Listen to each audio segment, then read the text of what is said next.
Camera needs to behave. That's twice in a minute that it's nearly fallen off. Alright, let's try and carry on.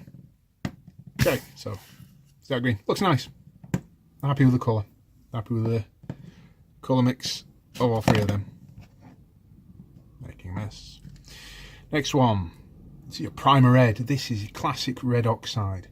Now I have this in Vallejo. See if I can find it.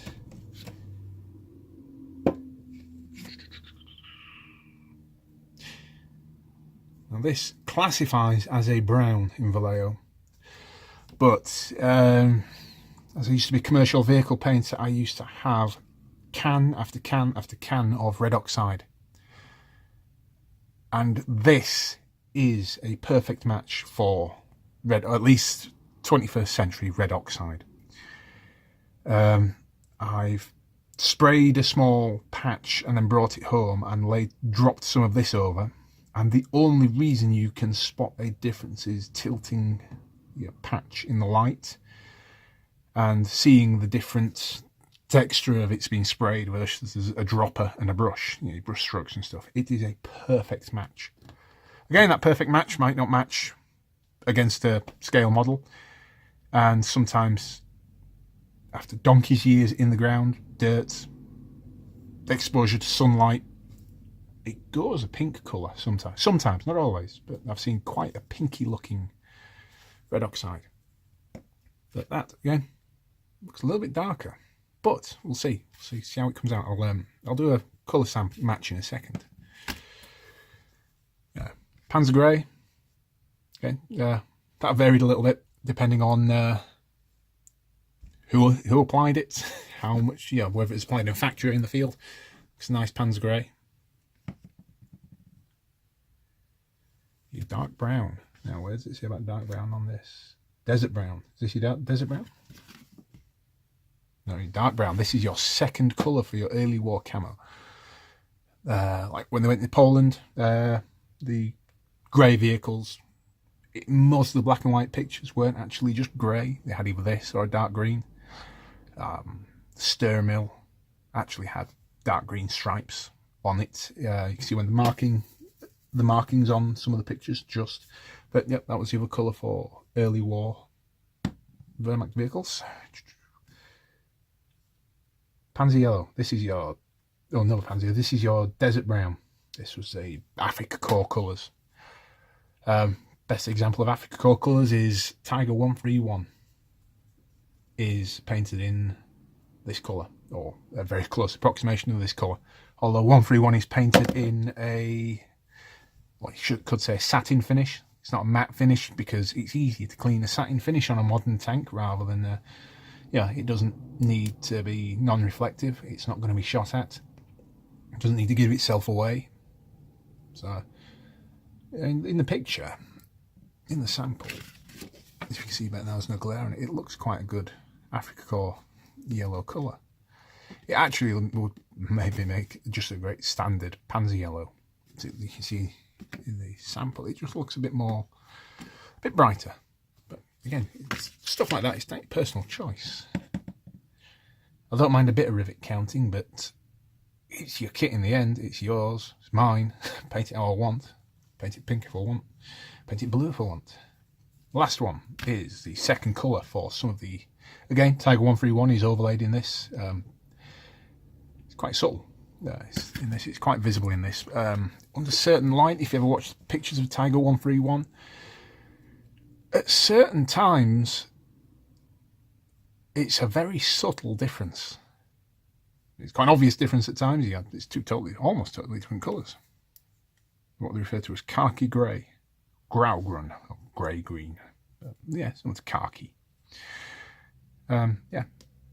Certain lights, it can be a very subtle difference and sometimes a very vivid difference. Again, with all of these, you can take artistic license. In the field, German panzers were supposed to be diluted with petrol or solvent. It came in a paste. But when you haven't got enough petrol to fill your tank up, you're not going to be wasting a few gallons spraying your tank. So you either use less or use water. However it's mixed, it's going to change it slightly. However you mix it, it's going to change it slightly. You know, these two that were on Tiger 131, they've got it as close as an approximation as they think. It may be miles away. It may be perfect. Painting Tiger 131 in 100 gallons of this may not look right. Painting your Tiger in a few ounces of wherever they got the paint for 131 may not look right. It's all down to you. May not look right in this light. All different. But dang, ranting about paint. It's all down to you. But I'm looking forward to using these. Yeah, nice set of colours. Looking forward to using them just as a different paint. You know, I've used Tamiya and Vallejo for so long. It's nice to try something different. And then people said it's quite easy to use. So I'm just going to drop a couple of drops to show you difference in. Just if you get a difference in colour rather than in the pot. Do the green, do the yellow. Have I got? It's sealed. I'm going to have to punch a hole in that. If you give me a second.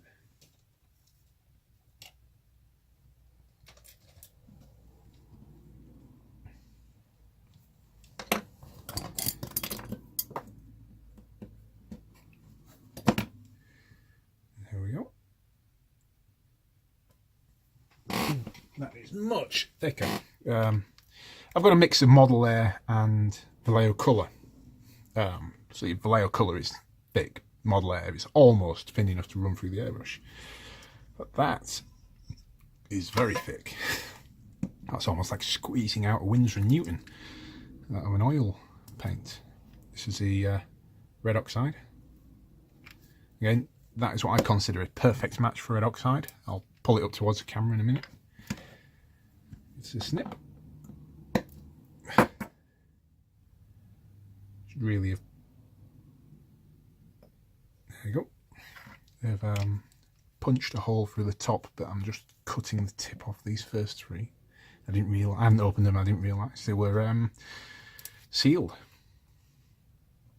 It's your dirty, bright green. Didn't really shake that up enough. And this is the waterfront colour.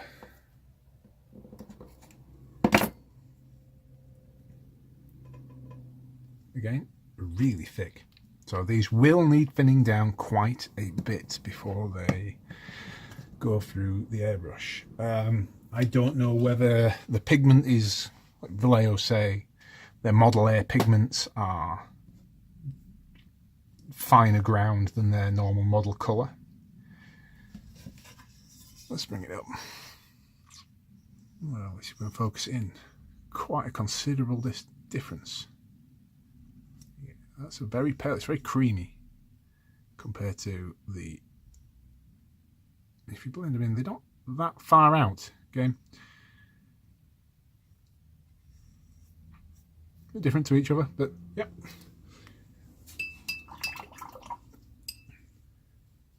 I like that pansy yellow. This red oxide seems a little darker. Yeah, it's a little bit more brown. Again, it's not right, it's not wrong. It's just that the red oxide I've known to use, it's quite a red colour. This is your, like I say, it's a very bright green. Especially when it's laid on quite thinly like that, it really shows how bright the Vallejo green can be compared to.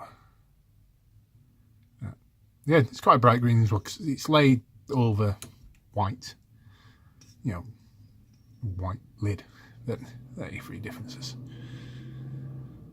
between the colours I was more concerned about than anything else. But I'm looking forward to using just the only War, when I play War Thunder, the Puma tends to be quite pale yellow.